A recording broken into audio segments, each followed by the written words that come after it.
ಮಧುಗಿರಿ ತಾಲೂಕು ತಾಡಿ ಗ್ರಾಮದಲ್ಲಿ ಶುಕ್ರವಾರ ನಡೆದ ಅಂಬೇಡ್ಕರ್ ಪರಿನಿರ್ವಾಣದ ಕಾರ್ಯಕ್ರಮವನ್ನು ಸಾಹಿತಿ ಬಿದಿರೋಟಿ ರಂಗನಾಥ್ ಉದ್ಘಾಟಿಸಿದರು. ನಂತರ ಮಾತನಾಡಿದ ಅವರು, ಅಂಬೇಡ್ಕರ್ ತತ್ವಾದರ್ಶ ಪ್ರತಿ ಹಳ್ಳಿಗೂ ತಲುಪುವಂತಾಗಲಿ ಎಂದು ಸಾಹಿತಿ ಹಾಗೂ ವಕೀಲ ಬಿದಿರೋಟಿ ರಂಗನಾಥ್ ತಿಳಿಸಿದರು. ಐಡಿಹಳ್ಳಿ ಹೋಬಳಿ ತಾಡಿ ಗ್ರಾಮದಲ್ಲಿ ಶುಕ್ರವಾರ ನಡೆದ ಅಂಬೇಡ್ಕರ್ ಪರಿನಿರ್ವಾಣದ ದಿನದ ಕಾರ್ಯಕ್ರಮವನ್ನು ಉದ್ಘಾಟಿಸಿ ಮಾತನಾಡಿದರು. ಕಟ್ಟಕಡೆಯ ವ್ಯಕ್ತಿ ಹಾಗೂ ತಳಮಟ್ಟದ ಜಾತಿಗೆ ಸಾಮಾಜಿಕ ನ್ಯಾಯ ಸಿಗಬೇಕೆಂದು ಹೋರಾಡಿ ಮಹಾನ್ ಮಾನವತಾವಾದಿ ಸಂವಿಧಾನವನ್ನು ಬರೆಯದೇ ಹೋಗಿದ್ದರೆ ಇವತ್ತಿಗೂ ಪರಿಶಿಷ್ಟರ ಪರಿಸ್ಥಿತಿ ನಿಕೃಷ್ಟವಾಗಿಯೇ ಇರುತ್ತಿತ್ತು ಎಂದರು. ಈ ಸಂದರ್ಭದಲ್ಲಿ ತಾಲೂಕು ಸರ್ವಜ್ಞ ವೇದಿಕೆಯ ಅಧ್ಯಕ್ಷ ವೆಂಕಟರಮಣಪ್ಪ, ಹಿರಿಯ ವಕೀಲರಾದ ಹೇಮಸುಧಾ ರೆಡ್ಡಿ ಮುಂತಾದವರು ಮಾತನಾಡಿದರು. ಈ ಸಂದರ್ಭದಲ್ಲಿ ಪಿಟಿ ಗೋವಿಂದಪ್ಪ, ಸದಾಶಿವರೆಡ್ಡಿ, ತಾಡಿ ಶ್ರೀನಿವಾಸ್, ನಾಗರಾಜ್, ಬಾಲರಾಜ್, ನರಸಿಂಹಯ್ಯ, ಪುರವಾರ ಕನ್ನಡ ಸಾಹಿತ್ಯ ಪರಿಷತ್ ಹೋಬಳಿ ಘಟಕದ ಅಧ್ಯಕ್ಷರಾದ ಪಿಕೆ ರಂಗಸ್ವಾಮಿ, ಯುವರಾಜು, ಶಿಕ್ಷಕ ವಿರೂಪಾಕ್ಷಯ್ಯ, ನಾಗರಾಜ್, ನರಸಿಂಹಮೂರ್ತಿ, ಬಿಲಾನ್ ಮುಂತಾದವರು ಪಾಲ್ಗೊಂಡಿದ್ದರು.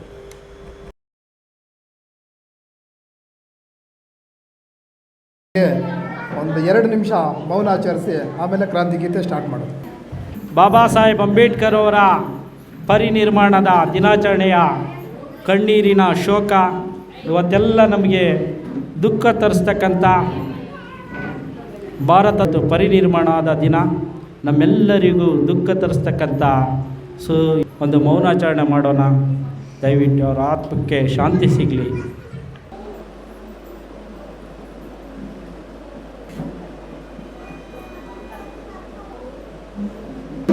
ಸಿಡಿದ ನೋವಿನ ಕೂಗೆ ಆಕಾಶದಗಳಕ್ಕೂ ನಿಂತ ಹಾಲವೇ, ಆಕಾಶದಗಳಕ್ಕೂ ನಿಂತ ಹಾಲವೇ, ನಡುವಿನಿಂದ ಸಿಡಿದ ನೋವಿನ ಕೂಗೆ ಆಕಾಶದಗಳಕ್ಕೂ ನಿಂತ ಹಾಲವೇ, ಆಕಾಶದಗಳಕ್ಕೂ ನಿಂತ ಹಾಲವೇ.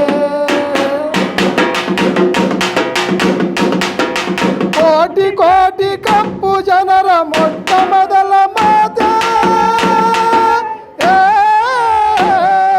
ನೀರಿನಾಶ ಮಾಡದಾಚ ಮೊಳಗಿದಂಥ ಘೋಷವೇ, ನೀರಿನಾಶ ಮಾಡದಾಚ ಮೊಳಗಿದಂಥ ಘೋಷವೇ, ಆಡ ನಡುವಿನಿಂದ ಸಿಡಿದ ನೋವಿನ ಕೂಗೆ ಆಕಾಶದ ನಿಂತ ಹಾಲವೇ, ಆಕಾಶದಾಗಲಕ್ಕೂ ನಿಂತ ಹಾಲವೇ. ಬಾಳಿನಲ್ಲಿ ಕಂಡುಕೊಂಡು ಹೋರಾಟದ ಹಾದಿಯ ಕರೆದು ಕರೆದು ಕೂರಿಸಿದೆ ಮಹಾಮನೆಯ ಬಿರುಕನು, ಕರೆದು ಕರೆದು ಕೂರಿಸಿದೆ ಮಹಾಮನೆಯ ಬಿರುಕನು, ಸಿಡಿದ ನೋವಿನ ಕೂಗೆ ಆಕಾಶದಾಗಲಕ್ಕೂ ನಿಂತ ಹಾಲವೇ.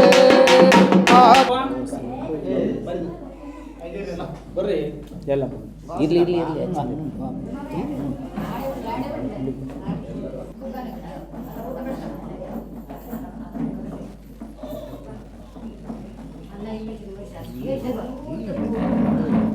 ಸಮಾಜಕ್ಕೆ ಬಿತ್ತರಿಸಬೇಕಾಗಿರೋದ್ರಿಂದ ಇಂಥ ಕಾರ್ಯಕ್ರಮಗಳು ಯಥೇಚ್ಛವಾಗಿ ಮಾಡಬೇಕು.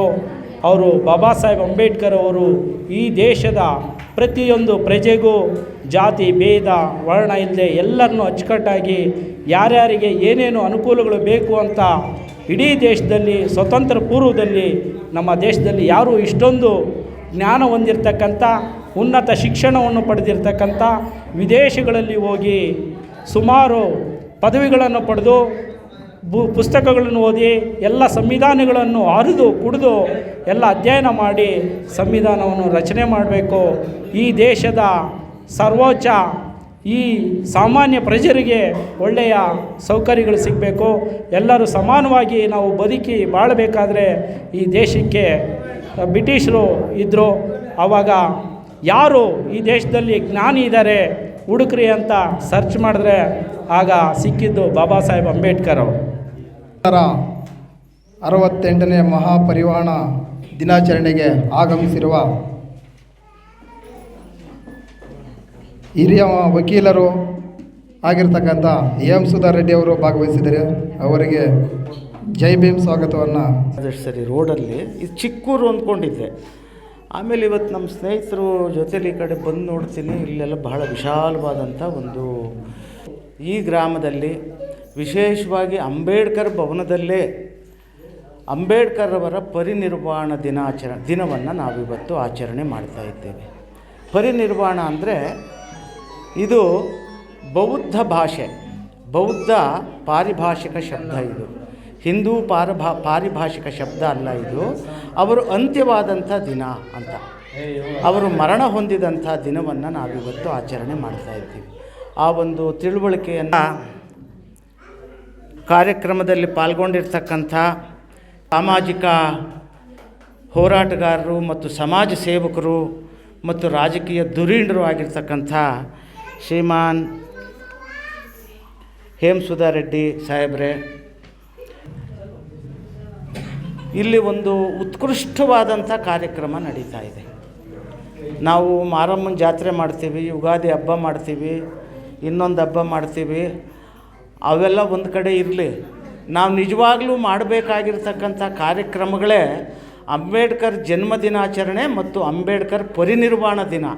ಯಾಕೆ ಅಂದರೆ ಅವತ್ತು ನಮ್ಮಲ್ಲಿರ್ತಕ್ಕಂಥ ವಿದ್ಯಾವಂತರು ನಮ್ಮಲ್ಲಿರ್ತಕ್ಕಂಥ ಅಜ್ಞಾನವನ್ನು ಹೊಡೆದೋಡಿಸಿ ನಮಗೆ ತಿಳುವಳಿಕೆ ಕೊಡ್ತಕ್ಕಂಥ ದಿನಗಳಾಗಬೇಕವು. ನಿಜವಾಗಿಯೂ ಕೂಡ ನಾವು ಮಾಡಬೇಕಾದಂಥ ಕಾರ್ಯಕ್ರಮಗಳವೆ. ಇವತ್ತು ಯಾಕೆ ನಮ್ಮಲ್ಲಿ ಜಾಗೃತಿ ಬರಬೇಕು, ಯಾವ ವಿಷಯದಲ್ಲಿ ಜಾಗೃತಿ ಬರಬೇಕು ಅಂತಂದರೆ ಸಣ್ಣ ಕೆಲವು ಉದಾಹರಣೆಗಳನ್ನು ತಮ್ಮ ಜೊತೆಯಲ್ಲಿ ಹಂಚ್ಕೊಳ್ತಾ ಹೋಗ್ತೇನೆ. ಈಗ ಮತ್ತು ಅವೆಲ್ಲ ಊಟ ಮಾಡಿ ಬಂದಿದ್ದೀರಾ ಏಮಕ್ಕ ಅಂತ ಬೋಂಚೇಸ್ వచ్చింಡರಾ ಬಿರಿಬಿರಿ ಪಿಲಿಸ್ ಮೇಲೆ ಪುರಾತನವಾದಂಥ ಕಾನೂನುಗಳನ್ನು ಹೇರಿದರು. ಆ ಕಾನೂನುಗಳನ್ನು ರಚನೆ ಮಾಡಿದಂಥ ಮಹಾನುಭಾವ ಯಾರು ಅಂದರೆ ಮನು ಅಂತ. ಮನುಧರ್ಮಶಾಸ್ತ್ರ ಅನ್ನುವಂಥದ್ದು ರಚನೆ ಆಯಿತು. ಯಾವಾಗ ಅಂದರೆ ಕ್ರಿಸ್ತಪೂರ್ವ 632ರಲ್ಲಿ ಈಗಿನ ಬಿಹಾರ ರಾಜ್ಯದಲ್ಲಿ ಮಗಧ ಸಾಮ್ರಾಜ್ಯ, ಆಗ ಮಗಧ ಸಾಮ್ರಾಜ್ಯ ಉಚ್ಛ್ರಾಯ ಸ್ಥಿತಿಯಲ್ಲಿದ್ದಂಥದ್ದು.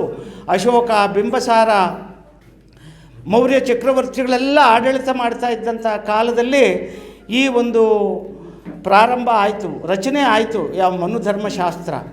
ಅದರಲ್ಲಿ ಶ್ರೇಣೀಕೃತವಾದಂಥ ಸಮಾಜವನ್ನು ನಿರ್ಮಾಣ ಮಾಡೋದಕ್ಕೆ ಅವಕಾಶವನ್ನು ಮಾಡಿಕೊಟ್ಟ ಮನು. ಅದೇ ಸಂದರ್ಭದಲ್ಲಿ ಯಾಜ್ಞವಲ್ಕ ಅಂತಕ್ಕಂಥ ಋಷಿ ಕೂಡ ಸೇಮ್ ಇದೇ ವಿಚಾರಗಳನ್ನೇ ಹೇಳ್ದ. ಏನು ಅಂದರೆ ಬ್ರಾಹ್ಮಣ, ಕ್ಷತ್ರಿಯ, ವೈಶ್ಯ, ಶೂದ್ರ ಲೋಭವಿವರ್ಜಿತಾ ಸ್ವಕರ್ಮಸು ಪ್ರವರ್ತಂತೆ ತೂಷ್ಟಾ ಸ್ವೈರೇವ ಕರ್ಮಭಿಃ. ಬ್ರಾಹ್ಮಣ, ಕ್ಷತ್ರಿಯ, ವೈಶ್ಯ, ಶೂದ್ರ ಅಂತಕ್ಕಂಥ 4 ವರ್ಣಗಳನ್ನು ರಚನೆ ಮಾಡಿ ಯಾರ್ಯಾರಿಗೆ ಏನೇನು ಹಕ್ಕು ಬಾಧ್ಯತೆಗಳಿವೆ ಅಂತಕ್ಕಂಥದ್ದನ್ನು ಅದರಲ್ಲಿ ವಿವರಣೆ ಕೊಟ್ಟು, ಅದಾದ ಮೇಲೆ ಶೂದ್ರ ಇದೆಯಲ್ಲ, ಶೂದ್ರ ಅಂತಕ್ಕಂಥ ವರ್ಣ ಇದು ದೊಡ್ಡ ವರ್ಣ, ಬಹುಸಂಖ್ಯಾತ ವರ್ಣ. ಇದನ್ನು ಮತ್ತೆ ಶ್ರೇಣೀಕೃತ ಜಾತಿಗಳಾಗಿ ಮಾಡಿ, ಇವರು ಕುರುಬರು, ಇವರು ಅಕ್ಲಿಗರು, ಇವರು ಇಂಥ ಜಾತಿ ಅಂಥ ಜಾತಿ ಅಂತ ಇದರಲ್ಲಿ ಸಾವಿರಾರು ಜಾತಿಗಳನ್ನು ಸೃಷ್ಟಿ ಮಾಡಿ ಯಾವ ಕಾರಣಕ್ಕೂ ಇವರು ಒಂದು ಜಾತಿಯವರು ಮತ್ತೊಂದು ಜಾತಿಯವರು ಒಂದು ಕಡೆ ಕಲಿಬಾರ್ದು, ಇವರು ಯಾವಾಗಲೂ ವಿಘಟಕರಾಗಿಯೇ ಇರಬೇಕು, ದೂರ ದೂರ ಇರಬೇಕು ಅನ್ನುವಂಥ ದುರುದ್ದೇಶದಿಂದ ಅನೇಕ ವ್ಯವಸ್ಥೆಗಳನ್ನು ಮಾಡಿದರು. ರಾಜನನ್ನು ದಂಡಿಸ್ತಕ್ಕಂಥ ಹಕ್ಕು ಕೂಡ ಬ್ರಾಹ್ಮಣರಿಗಿದೆ, ಶಾಸನಗಳನ್ನು ಮಾಡ್ತಕ್ಕಂಥ ಹಕ್ಕು ಬ್ರಾಹ್ಮಣರಿಗಿದೆ. ಬ್ರಾಹ್ಮಣರು ಎಲ್ಲ ವರ್ಣದವರಿಗೂ ಮೇಲ್ಪಂಕ್ತಿಯಲ್ಲಿರ್ತಕ್ಕಂಥವರು. ಊಟ ಮಾಡ್ತಕ್ಕಂಥದ್ದು, ಇಂಥ ಜಾತಿಯವರು ಮನೆಯಲ್ಲಿ ಊಟ ಮಾಡಿದರೆ ಮರಣ ಬರುತ್ತೆ, ಇಂಥ ಜಾತಿಯವ್ರ ಮನೆಯಲ್ಲಿ ಕೂತ್ಕೊಂಡ್ರೆ ಅದು ಒಳಗೆ ಹೋದರೆ ಇಂಥ ಕಾಯಿಲೆ ಬರುತ್ತೆ, ಇಂಥ ಅನೇಕ ವಿಚಾರಗಳನ್ನು ನಮ್ಮ ಮೇಲೆ ಹೇರಿದರು. ಇವತ್ತು ನೋಡ್ರಿ, ನಮ್ಮ ಅನೇಕ ಬಂಧುಗಳು ನಾವೆಲ್ಲ ಕೂಡ ವ್ಯವಸಾಯದ ಕೆಲಸಗಳಿಗೆ ಹೋಗ್ತೇವೆ.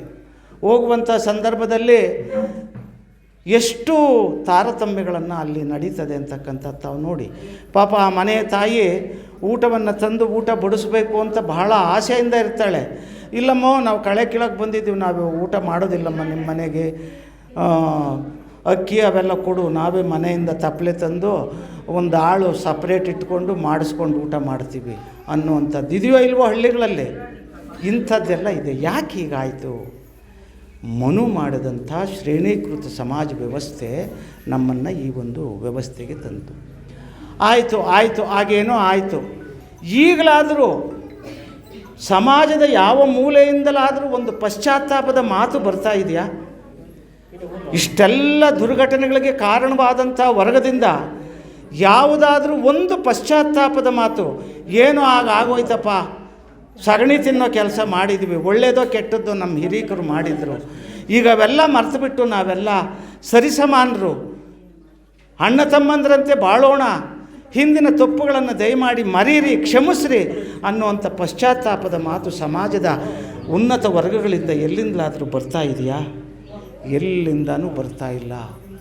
ಅನೇಕ ಮಠಮಾನ್ಯಗಳು ನೋಡಿ, ನಾವು ನೆನಪಿಟ್ಕೋಬೇಕು, ಬುದ್ಧ, ಬಸವ, ಅಂಬೇಡ್ಕರ ಈ ಮೂವರನ್ನು ಕೂಡ ಸಮಾನ ದೃಷ್ಟಿಯಲ್ಲಿ ನೋಡ್ತೇವೆ ನಾವು. ಬುದ್ಧ ಅಂಬೇಡ್ಕರ್ರವರು ತಮ್ಮ ಇನ್ನು 4-5 ವರ್ಷಕ್ಕೆ ತಾವು ಮರಣ ಹೊಂದುತ್ತೀವಿ ಅನ್ನುವಂಥ ಸಂದರ್ಭದಲ್ಲಿ ಬೌದ್ಧ ಧರ್ಮವನ್ನು ಸ್ವೀಕಾರ ಮಾಡ್ತಾರೆ. ಯಾಕೆ ಅಂದರೆ ಇಂತಹ ತಾರತಮ್ಯದಿಂದ ಕೂಡಿರ್ತಕ್ಕಂಥ ಹಿಂದೂ ಧರ್ಮದಲ್ಲಿ ನಾನು ಇರಲಾರೆ, ನಾನು ಬೌದ್ಧ ಧರ್ಮವನ್ನು ಸ್ವೀಕಾರ ಮಾಡ್ತೇನೆ. ಬೌದ್ಧ ಧರ್ಮವನ್ನು ಸ್ವೀಕಾರ ಮಾಡುವಾಗ ಅವರೇನು ಕುರುಡಾಗಿ ಸ್ವೀಕಾರ ಮಾಡಲಿಲ್ಲ, ವರ್ಷಗಳು ಕೊದ್ದಿ ಅದನ್ನು ಅಧ್ಯಯನ ಮಾಡಿದರು. ಅದರಲ್ಲೂ ಎಲ್ಲಾದರೂ ಇದರಂತೆ ತರತಮ ಭಾವಗಳು ಇವೆಯೋ ಇಲ್ಲವೋ ಅನ್ನುವಂಥದ್ದನ್ನು ಅಧ್ಯಯನ ಮಾಡಿ ಅದನ್ನು ಸೇರಿದರು. ಅವರ ಜೊತೆಯಲ್ಲಿ ಲಕ್ಷಾಂತರ ಜನ ಬೌದ್ಧ ಧರ್ಮಕ್ಕೆ ಮತಾಂತರ ಹೊಂದಿದರು. ಯಾಕೆ ಮತಾಂತರ ಹೊಂದಿದರು? ಅವರೇನು ಸ್ಕಾಲರ್ಶಿಪ್ ಕೊಡ್ರಿ ಅಂತ ಮತಾಂತರ ಹೊಂದಿದ್ರ? ಮನೆ ಕಟ್ಟಿಸ್ಕೊಡ್ರಿ ಅಂತ ಮತಾಂತರ ಹೊಂದಿದ್ರ? ಜಮೀನು ಕೊಡ್ರಿ ಅಂತ ಮತಾಂತರ ಹೊಂದಿದ್ರ? ಅಥವಾ ಗೌರ್ಮೆಂಟ್ ಕೆಲಸ ಕೊಡಿಸ್ರಿ ಅಂತ ಮತಾಂತರ ಅಲ್ಲ. ಸ್ವಾಭಿಮಾನಿ ಆಗಿರಬೇಕು. ಒಬ್ಬ ಕೆಲಸಕ್ಕೆ ಬರದೇ ಇರತಕ್ಕಂಥ ಒಬ್ಬ ಮೇಲ್ವರ್ಗದವನನ್ನು ಕೂಡ ಸ್ವಾಮಿ ಅಂತ ಕುರ್ಚಿ ಮೇಲೆ ಕುಂಡ್ರಿಸ್ತಾರಲ್ಲ. ನಾನು ಇಷ್ಟೆಲ್ಲ ಎಷ್ಟು ಡಿಗ್ರಿಗಳನ್ನು ತೊಗೊಂಡಿದ್ದೀನೋ, ಎಷ್ಟು ದೇಶಗಳ ಅದಾಟ ಮಾಡಿದ್ದೀನೋ, ಎಷ್ಟೆಲ್ಲ ಓಡಾಟ ಮಾಡಿಕೊಂಡು ಬಂದಿದ್ದೀನಿ, ಪ್ರಾಜ್ಞನಾಗಿದ್ದೀನಿ. ಇಡೀ ಪ್ರಪಂಚದಲ್ಲೇ ಒಂದು ಸಾರಿ ಒಬ್ಬ ಮಹಾನ್ ಭಾವ ಹೇಳ್ತಾನೆ, ಭರತಖಂಡದಲ್ಲಿರುವ ಎಲ್ಲ ಮಠಾಧಿಪತಿಗಳನ್ನು ತಕ್ಕಡಿಯ ಒಂದು ಪರಡಿಯಲ್ಲಿ ಹಾಕಿ ಅವರ ಸಾಹಿತ್ಯದ ತೂಕವನ್ನು, ಮತ್ತೊಂದು ಪರಡಿಯಲ್ಲಿ ಅಂಬೇಡ್ಕರ್ರವರ ಸಾಹಿತ್ಯವನ್ನು ಇಟ್ಟರೆ ಅಲ್ಲಿಗೂ ಅಂಬೇಡ್ಕರ್ರವರ ಸಾಹಿತ್ಯವೇ ಇನ್ನೂ ಕೆಳಗಡೆ ಇರ್ತದಂತೆ. ಯಾಕೆ ಹೀಗಾಯಿತು ಅಂದರೆ, ಅವರು ಮಾನವ ಧರ್ಮಕ್ಕೆ ಬೇಕಾದಂಥ, ಮನುಷ್ಯ ಸ್ವಾಭಿಮಾನದಿಂದ ಗೌರವದಿಂದ ಬದುಕೋದಕ್ಕೆ ಬೇಕಾದಂಥ ಜ್ಞಾನವನ್ನು ಹೇಳಿದರು, ಹೋರಾಟ ಮಾಡಿದರು, ಅದೇ ಪ್ರಕಾರ ನಡ್ಕೊಂಡ್ರು.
ಪುಣ್ಯ ಸ್ಮರಣೆಯನ್ನು ಮಾಡಬೇಕು ತಾಡಿ ಗ್ರಾಮದಲ್ಲಿ ಅಂತಕ್ಕಂಥ ಮನೋಭಿಲಾಷೆಯನ್ನು ವ್ಯಕ್ತಪಡಿಸಿದಂತಹ ನಮ್ಮ ತಾಡಿ ಶ್ರೀನಿವಾಸರವರಿಗೆ ಮೊದಲು ಅಭಿನಂದನೆಗಳನ್ನು ಹೇಳ್ತೇನೆ. 68ನೇ ಪುಣ್ಯ ಸ್ಮರಣೆಯನ್ನು ಈ ಒಂದು ಗ್ರಾಮದಲ್ಲಿ ತಾಡಿ ಗ್ರಾಮದಲ್ಲಿ ಹಮ್ಮಿಕೊಂಡಿರ್ತಕ್ಕಂಥದ್ದು ನಮ್ಮೆಲ್ಲರಿಗೂ ಸಂತೋಷದ ವಿಷಯವಾಗಿದೆ. 1956 ಡಿಸೆಂಬರ್ 6ರಂದು ದೆಹಲಿಯ ಅವರ ಮನೆಯಲ್ಲಿ ಡಾಕ್ಟರ್ ಅಂಬೇಡ್ಕರ್ ಅವರು ನಿಧನರಾಗ್ತಾರೆ. ಅವರ ಸಮಾಧಿಗೆ ಈಗಲೂ ಸಹ ಚೈತ್ರ ಭೂಮಿ ಅಂತಕ್ಕಂಥ ಹೆಸರನ್ನು ಇಟ್ಟಿದ್ದಾರೆ. ಈ ಅಂಬೇಡ್ಕರ್ ಅವರು ಇಲ್ದಲೇ ಹೋಗಿದ್ದರೆ ಇವತ್ತಿನ ಏನು ಶೂದ್ರಾತಿ ಶೂದ್ರರು ದಲಿತರು ಅಂದ್ಕೊಂಡಿರ್ತಕ್ಕಂಥ ಜನಾಂಗ ನಿಕೃಷ್ಟ ಸ್ಥಿತಿಯಲ್ಲಿ ಬದುಕ್ತಕ್ಕಂಥ ಸ್ಥಿತಿಯಲ್ಲಿ ನಾವಿರ್ತಾ ಇದ್ವಿ. ಸಂವಿಧಾನವನ್ನು ಕೊಡದಲೇ ಹೋಗಿದ್ದರೆ ಇವತ್ತು ನಮ್ಮ ಮಕ್ಕಳುಗಳು ದನನೋ ಕುರಿನೋ ಹಂದಿನೋ ಕಾಯ್ಕೊಂಡು ಇರ್ತಕ್ಕಂಥ ಸ್ಥಿತಿ ನಮಗೆ ಬರ್ತಾಯಿತ್ತು. ಇದನ್ನು ಎಲ್ಲರೂ ಜ್ಞಾಪಿಸ್ಕೋಬೇಕಾಗ್ತದೆ. ಅಂಥ ಮಹಾನ್ ಚೇತನ ಡಿಸೆಂಬರ್ 6ರಂದು ನಿಧನರಾದಾಗ ಇಡೀ ಭಾರತಕ್ಕೆ ಶೋಷಿತ ಜನಾಂಗಕ್ಕೆ ಸಿಡಿದು ಬಡದಂತಾಗ್ತದೆ. ಇಂತಹ ಅಂಬೇಡ್ಕರ್ ಅವರ ವಿಚಾರಧಾರೆಗಳು ಆಶೋತ್ತರಗಳು ಪ್ರತಿ ಹಳ್ಳಿಗೂ ಮುಟ್ಟಬೇಕಾದಂತಹ ಅನಿವಾರ್ಯತೆ ಇದೆ. ಆ ಒಂದು ಕಾರ್ಯಕ್ರಮ ಈ ತಾಡಿ ಗ್ರಾಮದಿಂದ ಆರಂಭರಾಗಿರೋದು ನಿಜಕ್ಕೂ ಎಲ್ಲ ಜನಾಂಗವರು ಸೇರಿ ಈ ಒಂದು ಪರಿನಿರ್ವಾಣ ದಿನವನ್ನು ಆಚರಣೆ ಮಾಡ್ತಾ ಇರೋದು ಎಲ್ಲರಿಗೂ ಸಂತೋಷದಾಯಕವಿದ್ದ ವಿಚಾರ ಮತ್ತು ಒಂದು ಆಶಾಕಿರಣ ಅಂತ ನಾನಾದರೂ ಭಾವಿಸ್ತೇನೆ. ನೋಡಿ, ಅಂಬೇಡ್ಕರ್ ಅವರು ಅವರ ಆಶಯಗಳು ನೆರವೇರಬೇಕು ಅಂತದ್ದು ಆಗಿದ್ದರೆ ಏನಿವತ್ತು ಕಟ್ಟ ಕಡೆಯ ಮನುಷ್ಯನಿಗೂ ನ್ಯಾಯ ಸಿಗಬೇಕು ಅಂತಕ್ಕಂಥ ಆಶಯನ ಹೊತ್ತಂಥ ಅಂಬೇಡ್ಕರ್ ಅವರ ಆಶಯ ನೆರವೇರಬೇಕು ಅಂತಾದರೆ ನೀವು ಪ್ರತಿ ಮಕ್ಕಳನ್ನು ಶಾಲೆಗೆ ಸೇರಿಸಿದ ಅವರನ್ನು ಪ್ರತಿಭಾವಂತರನ್ನಾಗಿ ಮಾಡ್ತಾ ದೊಡ್ಡ ದೊಡ್ಡ ಹುದ್ದೆಗಳನ್ನು ಅಲಂಕರಿಸುವಲ್ಲಿ ನೀವೆಲ್ಲ ಪ್ರಯತ್ನ ಮಾಡಬೇಕು ಅಂತ ನಾನೊಂದು ಕಿವಿ ಮಾತನ್ನು ಹೇಳ್ತೇನೆ. ಅಂಬೇಡ್ಕರ್ ಅವರು ನಮ್ಮ ವೆಂಕಟಪ್ಪ ಸರ್ ಹೇಳಿದ್ರು ಆಗಲೇ, ಒಂದು ಜನಾಂಗಕ್ಕೆ, ಒಂದು ಧರ್ಮಕ್ಕೆ, ಒಂದು ಕೋಮಿಗೆ ಸೀಮಿತ ಅಲ್ಲ. ಯಾಕೆಂತಂದರೆ ಅಂಬೇಡ್ಕರ್ ಅವರು ಬರೆದಿದ್ದು ಸಂವಿಧಾನವನ್ನು ಎಲ್ಲ ಜನಾಂಗದವರಿಗೂ ಸಾಮಾಜಿಕ ನ್ಯಾಯ, ಧಾರ್ಮಿಕ ನ್ಯಾಯ, ಮತದಾನ ಹಕ್ಕು ಇಂಥ ಹಲವಾರು ಹಕ್ಕುಗಳನ್ನು ಒದಗಿಸಿಕೊಟ್ಟು ಅವರು ತಲೆ ಎತ್ತಿ ನಡೆಯುವಂತೆ ಮಾಡಿದಂತಹ ಮಹಾನ್ ಮಾನವತಾವಾದಿ. ಹಾಗಾಗಿ ಅಂಬೇಡ್ಕರ್ ಅವರು ಮಹಾನ್ ಕಂಠ ಏಕೈಕ ಜ್ಞಾನ ಭಂಡಾರ ಅಂತ ವಿಶ್ವಸಂಸ್ಥೆನೇ ಅವ್ರನ್ನ ಗುರುತಿಸ್ತದೆ. ಹಾಗಾಗಿ ಇಂತಹ ದೀಪದ ಬೆಳಕಿನಲ್ಲಿ ಓದಂತಹ ಡಾಕ್ಟರ್ ಬಿ ಆರ್ ಅಂಬೇಡ್ಕರು ಇವತ್ತು ಅಷ್ಟು ಅಂಥ ಇಡೀ ಪ್ರಪಂಚದಲ್ಲಿ ಯಾರೂ ಮಾಡಿದಂಥ ಶಿಕ್ಷಣವನ್ನು ಪಡೆದು ನ್ಯಾಯ ಕೊಡಿಸುವಲ್ಲಿ ಭಾಳ ಸಫಲರಾಗಿದ್ದಾರೆ. ಮತ್ತು ನಾನೊಂದು ಕಿವಿ ಮಾತು ಹೇಳೋದಿರೋದ್ರೆ, ಇವತ್ತು ಅವರು ಕೊಟ್ಟಂತಹ ಮತದಾನದ ಭಿಕ್ಷೆ ಇದೆಯಲ್ಲ, ಇದು ಇಲ್ಲದೆ ಇದ್ದಿದ್ರೆ ಏನಾಗ್ತಾಯಿತ್ತು ಅಂತ. ಇವತ್ತು ನೀವು ದಲಿತರು ಯಾರೇ ಇದ್ರೂ ಸಹ ನಿಮ್ಮನ್ನು ಕಡೆಗಣಿಸ್ತಾ ಇದ್ರು, ನಿಮ್ಮ ಬಳಿಗೆ ಯಾರೂ ಬರ್ತಾ ಇರಲಿಲ್ಲ. ಇವತ್ತು ರಾಜಕೀಯ ವ್ಯಕ್ತಿಗಳು ಏನಿದ್ದಾರೆ ನಿಮ್ಮನ್ನು ಹುಡುಕೊಂಬರ್ತಾ ಇದ್ದಾರೆ ಅಂತಂದರೆ ಆ ಅಂಬೇಡ್ಕರ್ ಕೊಟ್ಟಂತಹ ಮತದಾನದ ಹಕ್ಕು ಅನ್ನೋದನ್ನು ಮರಿಬಾರ್ದು. ನೀವು ಎಲ್ಲ ಸ್ವತಂತ್ರವನ್ನು ನೀಡಿದ್ರು, ಮುಕ್ತ ದೇವಾಲಯಗಳ ಪ್ರವೇಶ ಮಾಡ್ಬೋದು ಅಂತ ನೀಡಿದ್ರು, ಧಾರ್ಮಿಕ ಹಕ್ಕನ್ನು ಕೊಟ್ಟರು, ರಾಜಕೀಯ ಹಕ್ಕನ್ನು ಕೊಟ್ಟರು, ಸಾಮಾಜಿಕ ನ್ಯಾಯವನ್ನು ಕೊಟ್ಟರು. ಇಂಥ ಸಂದರ್ಭದಲ್ಲಿ ಅಂಬೇಡ್ಕರ್ ಒಂದು ಮಾತಾಡ್ತಾರೆ, ಒಂದು ದೇವಾಲಯವನ್ನು ನೀವು ನಿರ್ಮಿಸಿದ್ದೆ ಆದರೆ ನೂರಾರು ಭಿಕ್ಷುಕರು ಉದ್ಭವ ಆಗ್ತಾರೆ, ಒಂದು ಶಾಲೆಯನ್ನೇ ತೆರೆದಿದ್ದೆ ಆದರೆ ಸಾವಿರಾರು ಮಕ್ಕಳು ವಿದ್ಯಾಭ್ಯಾಸವನ್ನು ಕಲಿತು ದೊಡ್ಡ ದೊಡ್ಡ ಹುದ್ದೆಗಳನ್ನು ಅಲಂಕರಿಸ್ತಾರೆ ಅಂತ ಮಾತನ್ನು ಹೇಳ್ತಾರೆ. ಇದನ್ನು ನೀವು ಗಮನಿಸಬೇಕಾದ್ದು. ಪ್ರತಿ ಮಕ್ಕಳಿಗೂ ನೀವು ಎಜುಕೇಷನನ್ನು ಮಾಡಿಸ್ತಾ ಅವರನ್ನು ದೊಡ್ಡ ದೊಡ್ಡ ಹುದ್ದೆಗಳಿಗೆ ಕಳಿಸಿ ಅಂತಕ್ಕಂಥದ್ದು ನನ್ನ ಆಶಯ. ಆಮೇಲೆ ಹಿಂದೂ ಧರ್ಮದಲ್ಲಿ ನಾನು ಹುಟ್ಟಲ್ಲ, ಕೊನೆಗೆ ನಾನು ಬೌದ್ಧ ಧರ್ಮವನ್ನು ಯಾಕೆ ನಾನು ಸ್ವೀಕರಿಸ್ತೀನಿ ಅಂತಕ್ಕಂತಂದರೆ, ಹಿಂದೂ ಧರ್ಮದಲ್ಲಿದ್ದಂತಹ ಮೌಢ್ಯತೆ, ಜಾತೀಯತೆ, ಈ ಒಂದು ಗಾಢವಾಗಿ ಜಾತೀಯತೆ ನೆಲೆಯೂರಿತ್ತು. ನೀವು ಹಿಂಗೆ ಕೂತ್ಕೊಳ್ಳೋ ಹಕ್ಕಿ ಇರಲಿಲ್ಲ, ನಿಮಗೆ ತಲೆ ಎತ್ತಿ ನಡೆಯೋಂಗಿರಲಿಲ್ಲ, ಪರಕೆ ಕಟ್ಕೊಂಡು ಓಡಾಡಬೇಕಾಗಿತ್ತು, ಕುಡಿಕೆ ಕಟ್ಕೊಂಡು ಓಡಾಡಬೇಕಾಗಿತ್ತು.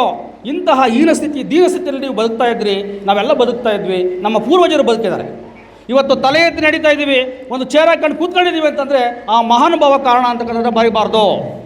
ಹಾಗಾಗಿ ಇಂಥ ಕಾರ್ಯಕ್ರಮಗಳು ಪ್ರತಿ ಹಳ್ಳಿಗೂ ಪ್ರತಿ ಊರಲ್ಲೂ ನಡಿಬೇಕು. ಇಂಥ ಮಹಾನ್ ನೋಡಿ, ಜಾತಿಯನ್ನು ಮೀರಿದ ಮನಸ್ಸುಗಳು ಇಲ್ಲಿ ಕೂತಿದ್ದಾವೆ, ಇದನ್ನು ಮರಿಬಾರ್ದು ನಾವು.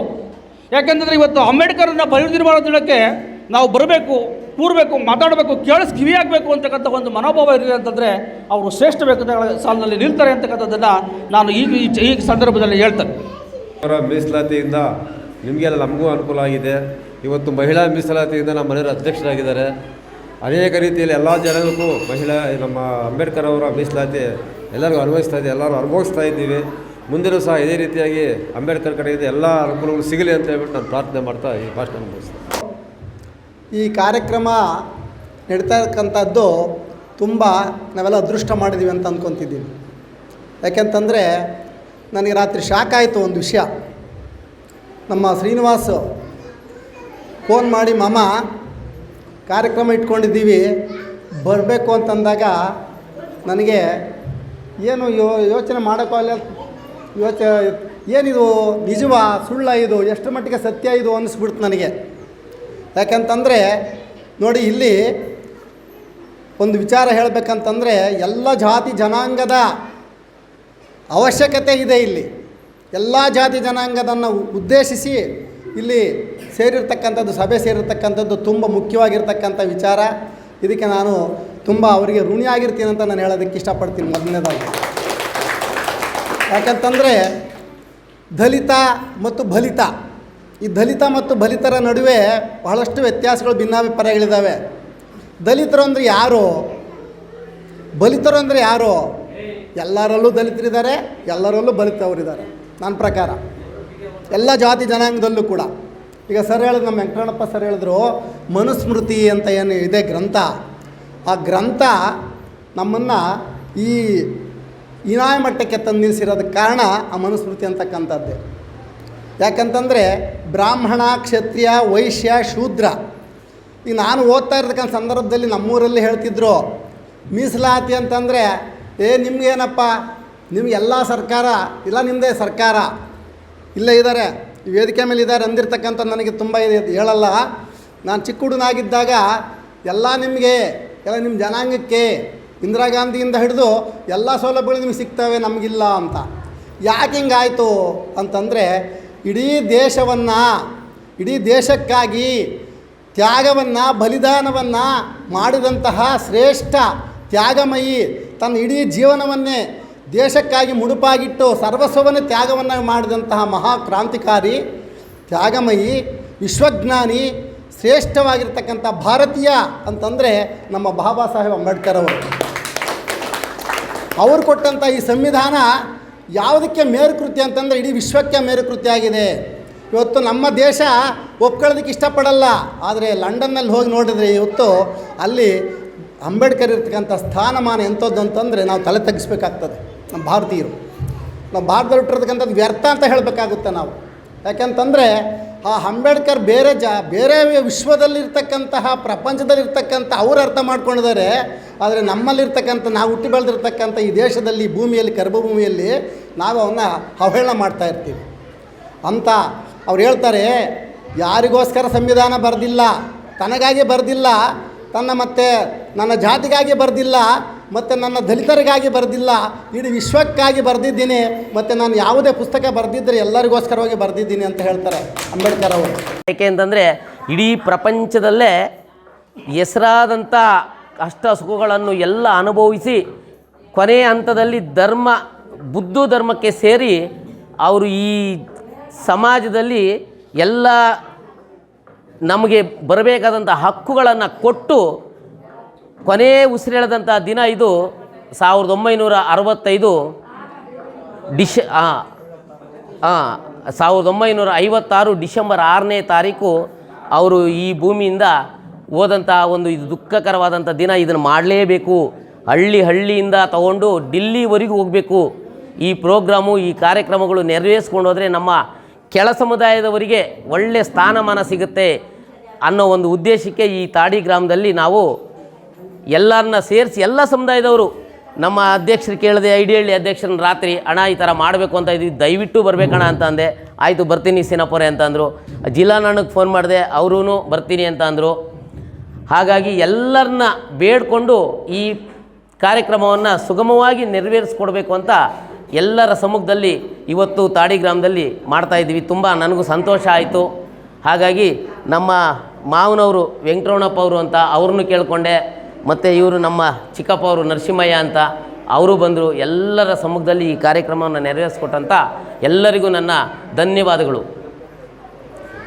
ಭಾಳ ರೂವಾರಿ ಗೊತ್ತಾಯ್ತ ನಮ್ಮ ಗ್ರಾಮದಲ್ಲಿ ಅಂಬೇಡ್ಕರ ಅವರ ಪರಿನಿರ್ವಾಣದ ಕಾರ್ಯಕ್ರಮ ಮಾಡಲೇಬೇಕು ಅಂತ ಈ 2 ದಿವಸದಿಂದ ಸನ್ಮಾನ್ಯ ಶ್ರೀ ಶ್ರೀನಿವಾಸರವರು ಕೇಳಿದ್ರು. ತುಂಬ ಒಳ್ಳೆಯ ಕೆಲಸ, ದಯವಿಟ್ಟು ಇದು ಮಾಡು, ಈ ಸಮಾಜಕ್ಕೆ ಅರಿವು ಮೂಡಿಸ್ಬೇಕಾಗಿದೆ ಅಂತಂದಿದ್ದಕ್ಕೆ ಅವರು ಭಾಳ ಉತ್ಸುಕತಾಗಿ ಭಾಳ ಸಂತೋಷದಿಂದ ಈ ಕಾರ್ಯಕ್ರಮ ಮಾಡಿದ್ದಾರೆ. ತಾವೆಲ್ಲ ಇದಕ್ಕೆಲ್ಲ ಭಾಗವಹಿಸಿ ಸಹಕರಿಸೋದಕ್ಕೆ ತಮಗೆಲ್ಲ ಅಂದರೆ ಏನು ಅಂತ ಭಾಳ ಜನ ಬರೀ ಫೋಟೋ ನೋಡಿದ್ದೀರ. ದಯವಿಟ್ಟು ಕೇಳಬೇಕು, ಇಲ್ದಿರ ಹೊರಟೋಗ್ಬಿಡ್ಬೇಕು. ಆ ಫೋಟೋ ಐತಪ್ಪ ಅಂಬೇಡ್ಕರ್. ಏನು ಅಂಬೇಡ್ಕರ್ ಅಂದರೆ ನಾನು ಇದ್ದೀನಪ್ಪ, ನಮ್ಮ ಗುರುಗಳು ಇದ್ದಾರಪ್ಪ. ಏನು ಅಂಬೇಡ್ಕರ್ ಅಂದರೆ ಯಾಕೆ ಇವರಿಗೆ ಫೋಟೋ ಕೊಟ್ಟು ಇವರು ಮಹತ್ವ ಕೊಡ್ತಾಯಿದ್ದೀರಿ ಅನ್ನೋದ್ರ ಬಗ್ಗೆ ಎಲ್ಲರೂ ನಿಮ್ಮ ಮಕ್ಕಳಿಂದ ನೀವು ಸತ್ರು ಕೂಡ ತಿಳ್ಕೊಂಡ್ರು ಸಾಲದ ಬರ್ತದೆ. ಅವರು ಹುಟ್ಟಿದ್ದು ಅಸ್ಪೃಶ್ಯ ಕುಟುಂಬದಲ್ಲಿ. ಅದೇ ಬೇರೆ ಜಾತಿಯಲ್ಲೇ ನಾನು ಹುಟ್ಟಿದರೆ ಈ ಪ್ರಪಂಚದಲ್ಲಿ ಮೇಲನೇ ಸ್ಥಾನದಲ್ಲಿ ಇಟ್ಬಿಡೋರು ಅವ್ರನ್ನ. ಏನೋ ಅಸ್ಪೃಶ್ಯ ಕುಟುಂಬ, ಈ ಒಲೆಮಾದಿವ್ರು ಅಂತಿರಲ್ಲ, ಅವ್ರು ಮುಟ್ಟಬಾರ್ದು ಅಂಥ ಜಾತಿನಲ್ಲಿ ಹುಟ್ಟಂತಹ ವ್ಯಕ್ತಿಗಳು ಇವರು. 14 ಜನರಲ್ಲಿ ಅವರು ದೊಡ್ಡ ಕುಟುಂಬದಲ್ಲಿ 14ನೇ ಅವ್ರ ತಂದೆ ಕೊಡ್ತಾರೆ. ಅವರು ಸಣ್ಣ ಹುಡುಗರಿದ್ದಾಗ ಮಳೆ ಬಂದರೆ ಒಬ್ಬರು ಕೂಕೊಂಡಿರ್ಬೇಕು, ಒಬ್ಬರು ಮಲಗಬೇಕು. ಅಂಥ ಮನೆ, ನಿಕೃಷ್ಟ ಜೀವನ, ಊಟಕ್ಕಿಲ್ಲ, ಊಟ ಮಾಡೋಕ್ಕೆ ಜೀವನ ಇಲ್ಲ, ಮಲಗೋಕ್ಕೆ ಜಾಗ ಇಲ್ಲ. ಅಣ್ಣನ ಜೊತೆ ಸ್ಕೂಲ್ಗೆ ಹೋದರೆ ಮಡಿಕೆನಲ್ಲಿ ನೀರು ಹೊರಗಡೆ, ನೀರು ಮುಟ್ಸಲ್ಲ. ನೀರು ಹಿಂಗೆ ಬೊಕ್ಸನಲ್ಲಿ ಕುಡಿತಿದ್ವಲ್ಲ ನಾವು ಚಿಕ್ಕ ವಯಸ್ಸಲ್ಲಿ, ಹಂಗೆ ಅದು ಕೂಡ ನೀರು ಕೊಡೋದಿಲ್ಲ. ಇಂತಹ ಕುಟುಂಬದಲ್ಲಿಟ್ಟಂತಹ ಮೇಧಾವಿ ವಿಶ್ವವಿಜ್ಞಾನಿ ಈ ಭಾರತ ದೇಶಕ್ಕೆ ಒಂದು ಸಂವಿಧಾನ ಬರ್ಕೊಟ್ಟಿದ್ದಾರೆ. ಅವರೇನು ಹುಚ್ಚರ ಬರ್ಕೊಡೋಕ್ಕೆ? ಅವ್ರು ಬರ್ಕೊಡೋಕೆ ಯಾರು ಬುದ್ಧಿವಂತರು ಇರಲಿಲ್ವಾ? ಭಾಳಷ್ಟು ಜನ ಮೇಧಾವಿಗಳಿದ್ರು, ಇವ್ರು ಬರೆಯೋಕ್ಕೆ ಅವಕಾಶ ಕೊಡಲ್ಲ. ಸಂವಿಧಾನ ಬರೆಯೋಕ್ಕೆ ಅವಕಾಶನೇ ಕೊಡಲ್ಲ. ಅದೇ ಬೇರೆಯವ್ರಿಗೆ ನನ್ನ ಸಂವಿಧಾನ ಬರ್ಕೊಡೋಕ್ಕೆ ನನ್ನ ಬೇರೆ ಜಾತಿಯವ್ರಿಗೆ ಕೊಟ್ಟಿದ್ರೆ ನಾವೆಲ್ಲ ಇಲ್ಲಿ ಕೂತ್ಕೊಂಡು ಮಾತಾಡೋಕ್ಕೆ ಅವಕಾಶನೇ ಇರ್ತಿರ್ಲಿಲ್ಲ. ನಾವೆಲ್ಲ ಸಂಬಳ ಇತ್ಕೊಂಡು ನಮ್ಮ ಮಕ್ಕಳೆಲ್ಲ ಏನೋ ಆಗಿಬಿಟ್ಟು ಏನೋ ಆಗೋವಂಥ ಪರಿಸ್ಥಿತಿ ಇತ್ತು. ಈ ಪುಣ್ಯಾತ್ಮನಿಗೆ ಅದನ್ನು ಬರೆಯೋ ಅವಕಾಶ ಸಿಕ್ತು. ಯಾಕಂದರೆ ಅಷ್ಟು ಮೇಧಾವಿಗಳು, ಅಷ್ಟು ವಿದ್ಯಾಭ್ಯಾಸ ಮಾಡಿರ್ತಾರೆ, ಜ್ಞಾನ ಸಂಪಾದನೆ ಮಾಡಿರ್ತಾರೆ. ಆ ಜ್ಞಾನಕ್ಕೆ ಬೆಲೆ ಕಟ್ಟೋಕ್ಕೆ ಆಗೋದಿಲ್ಲ. ಆ ಜ್ಞಾನ ಹೆಂಗೆ ಸಂಪಾದನೆ ಮಾಡೋದು? ಚಿಕ್ಕ ವಯಸ್ಸಿಂದ ಓದಿ ಅನುಭವಿಸಿದ್ರಲ್ಲ ಈ ಜಾತಿ ತಾರತಮ್ಯ ಮನೆಗಳಲ್ಲಿ, ಜನರಲ್ಲಿ ಇವರೆಲ್ಲ ಅನುಭವಿಸುತ್ತ ಆ ನೋವಿಗೆ, ಆ ನೋವಿನ ಪ್ರತಿಫಲನೆ ಈ ಸಂವಿಧಾನ. ಈ ಸಂವಿಧಾನ ಬರಿಬೇಕೇನಪ್ಪ ಅಂದರೆ ಅದಕ್ಕಿಂತ ಮುಂಚೆನೇ ಭಾಳಷ್ಟು ಈ ದೇಶಕ್ಕೆ ಕೊಡುಗೆಗಳು ಕೊಟ್ಟಿದ್ದಾರೆ. ಭಾಳಷ್ಟು ನದಿಗಳು, ಹಿರಾಕೊಡ್ಡು, ಬಾಕ್ರಾನಂಗಲ್, ಇಂಥ ದೊಡ್ಡ ದೊಡ್ಡ ಅಣೆಕಟ್ಟುಗಳು ಇಂಗ್ಲೆಂಡ್ನಲ್ಲಿದ್ದಿರಲ್ಲ, ಬ್ರಿಟಿಷ್ ನಮ್ಮನ್ನು ಆಳ್ತಿದ್ರ, ಅವರ ರಾಣಿಯ ಸಹಕಾರದಿಂದ ದೊಡ್ಡ ಇದು ಮಾಡ್ತಾರೆ, ಅಣೆಕಟ್ಟುಗಳು ಕಟ್ತಾರೆ. ಆಮೇಲೆ ಈ ದೇಶಕ್ಕೆ ರಿಸರ್ವ್ ಬ್ಯಾಂಕ್ ತಂದದ್ದೇ ಮೊಟ್ಟ ಮೊದಲು ಈ ಪುಣ್ಯಾತ್ಮ. ರಿಸರ್ವ್ ಬ್ಯಾಂಕು ಹೆಂಗೆ, ಬ್ಯಾಂಕ್ ಏನಕ್ಕೆ ಬೇಕು? ಈ ಊರಲ್ಲಿ ಒಂದು ಬ್ಯಾಂಕ್ ಯಾಕೆ ಬೇಕು? ಬ್ಯಾಂಕು ಈ ಸಮಾಜಕ್ಕೆ ದುಡ್ಡು ಒಂದು ಕಡೆ ಇಡಬೇಕು, ಆ ದುಡ್ಡನ್ನು ಸರಿಯಾದ ರೀತಿಯಲ್ಲಿ ಎಲ್ಲರಿಗೂ ವಿನಿಯೋಗ ಕೊಡಬೇಕು, ಜನ ಸರಿಯಾಗಿ ಉಪಯೋಗ ಮಾಡ್ಕೋಬೇಕು ಅನ್ನೋ ಒಂದು ಉದ್ದೇಶಕ್ಕೆ ಆಗಿನ ಕಾಲಕ್ಕೆ 1935 ರಿಸರ್ವ್ ಬ್ಯಾಂಕ್ ತರ್ತಾರೆ, ಅಲ್ಲಿವರೆಗೂ ಯಾರೂ ತಂದಿರಲ್ಲ. ಈ ಥರದ ಮಹತ್ತರವಾದ ಭಾಳಷ್ಟು ಅವರು ಮಾಡಿರೋಂಥ ಕಾಲ ಒಂದಲ್ಲ, ರಾತ್ರಿ ಹಗಲು ಹೇಳಿದ್ರು ಕೂಡ ಸಾಲ್ತಾ ಬರ್ತದೆ. ನಾವಿಂಥವೆಲ್ಲ ಇವತ್ತಲ್ಲ, ಜಲಸಂಘರ್ಷ ಸಮಿತಿ ಕಟ್ಟಿ ಹಳ್ಳಿಗೂ ಮನೆಗೂ ಎಲ್ಲೂ ರಾತ್ರಿ ಅದು ಅಂದರೆ 9ರಿಂದ ರಾತ್ರಿ 1 ಗಂಟೆವರೆಗೂ ಒಂದು ಕತೆ ಕೇಳ್ದಂಗೆ ಕೇಳೋರು. ಈಗ ನೀವೆಲ್ಲ ಈಗ ಕಂಡು ಬಿಡ್ತಾ ಇದ್ದೀರಿ. ನಮ್ಮ ದುರ್ದವ್ಯ ಅಂದರೆ ನಿಮಗೂ ಪ್ರಜ್ಞೆ ಇಲ್ಲ, ನಮ್ಮ ಓದಿರೋ ವಿದ್ಯಾವಂತರಿಗೂ ಪ್ರಜ್ಞೆ ಇಲ್ಲ. ಅದರಲ್ಲಿ ಅಪ್ಪಿತಪ್ಪಿ ಇವತ್ತು ಶ್ರೀನಿವಾಸು ಇದು ನಿಮಗೆ ಈ ಊರಿಗೆ ಏನಾದರೂ ಒಂದು ಸ್ವಲ್ಪ ಮನವರಿಕೆ ಮಾಡಿಕೊಡೋಣ ಅಂತ ಅಂಬೇಡ್ಕರ್ ತತ್ವಗಳ ಬಗ್ಗೆ ಹೇಳಕ್ಕೆ ಬಂದಿದ್ದಾರೆ. ಅಂದರೆ ಅವ್ರ ಕತೆ ಹೇಳೋದಷ್ಟು ಭಾಳಷ್ಟಿದೆ. ಸಂವಿಧಾನದ ಬಗ್ಗೆ ಒಂದೆರಡು ಮಾತು ಹೇಳ್ತೀನಿ. ಸಂವಿಧಾನ ಅಂದರೆ ಏನಪ್ಪ ಸಂವಿಧಾನ ಅಂತ ನಿಮಗೆಲ್ಲ ಪ್ರಶ್ನೆ ಆಗಬೇಕು. ಸಂವಿಧಾನ ಅಂದ್ರೇನು ಯಾರಿಗಂದು ಗೊತ್ತಾಯ್ತಾ? ಏನಿಲ್ಲ. ಸಂವಿಧಾನ ಅದು ಒಂದು ಪುಸ್ತಕ. ಏನಪ್ಪ ಪುಸ್ತಕ?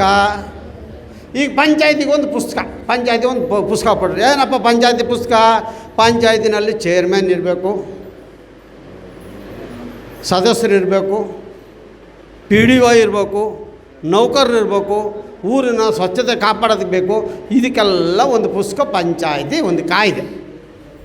ಹಿಂಗೆ ಈ ಭಾರತ ದೇಶದಲ್ಲಿ ಹೆಂಗೆ ಸರ್ಕಾರಗಳಿರಬೇಕು, ಹೆಂಗೆ ನ್ಯಾಯಾಂಗಗಳಿರಬೇಕು, ಹೆಂಗೆ ಆಡಳಿತ ನಡೆಸಬೇಕು, ACDCಗಳು ಹೆಂಗಿರ್ಬೇಕು, ಪೊಲೀಸ್ ವ್ಯವಸ್ಥೆ ಹೆಂಗಿರ್ಬೇಕು, ನ್ಯಾಯಾಂಗ ಹೆಂಗಿರ್ಬೇಕು, ಮತ್ತು ಈ ಥರ ಸಮಾಜ ಹೆಂಗೆ ಬದುಕಬೇಕು ಅಂತ ಅವರಲ್ಲೇ ಇರೋದಕ್ಕೋಸ್ಕರ ಮಾಡೋಂಥದ್ದೇ ಸಂವಿಧಾನ.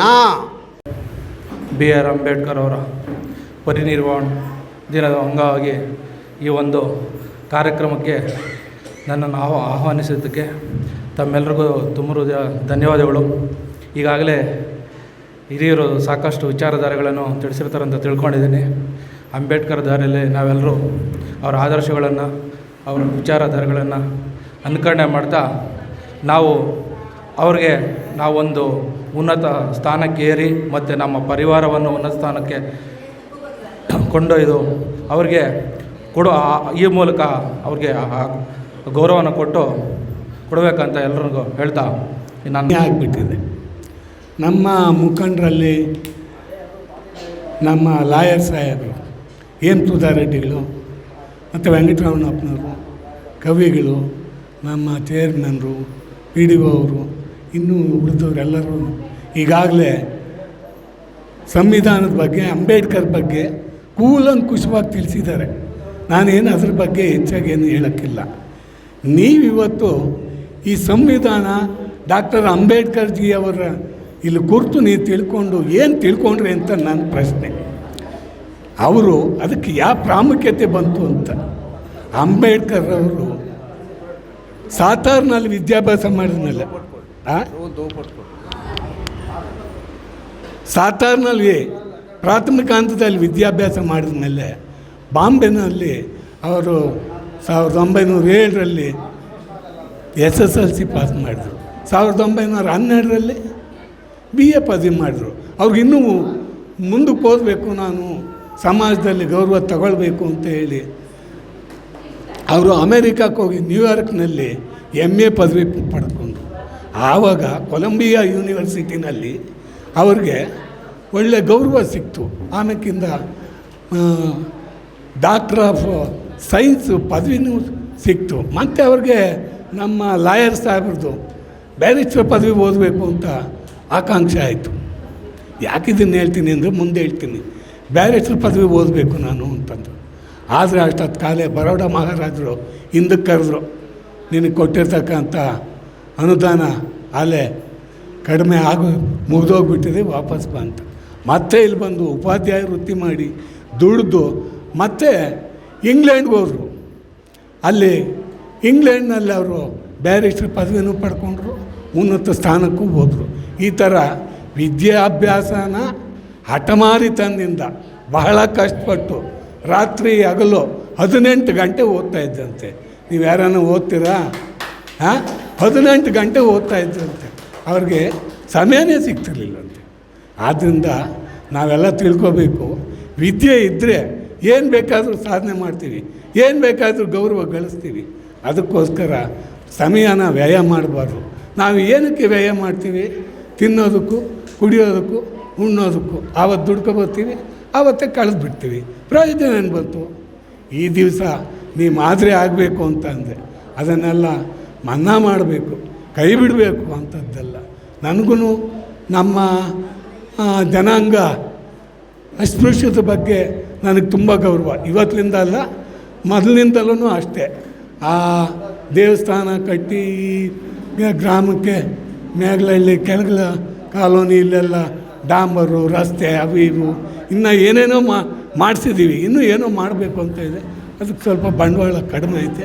ಆ ಶಿಖರಕ್ಕೆ ಸ್ವಲ್ಪ ದೇವಸ್ಥಾನಕ್ಕೆ ಶಿಖರ ಕಟ್ಟಿಸ್ಬೇಕು. ಇನ್ನೊಂದು ಒಂದು ಇದು ಕೇಳವ್ರೆ ಭಜನೆ ರಂಗ, ಅದನ್ನು ಆದಷ್ಟು ಸಾಹೇಬ್ರಿಗೆ ತಿಳಿಸಿ ಮಾಡಿಕೊಡ್ತೀವಿ ಅಂತ ನಮ್ಮ ಮನಸ್ಪೂರ್ವಕವಾಗಿ ಹೇಳ್ತೀನಿ.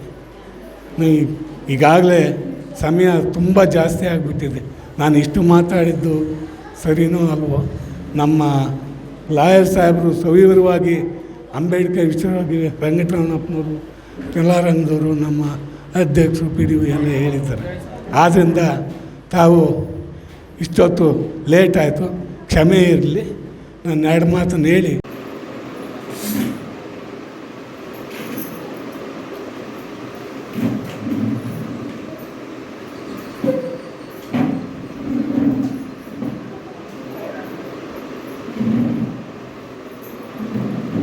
ಹಿಂದಕ್ಕೆ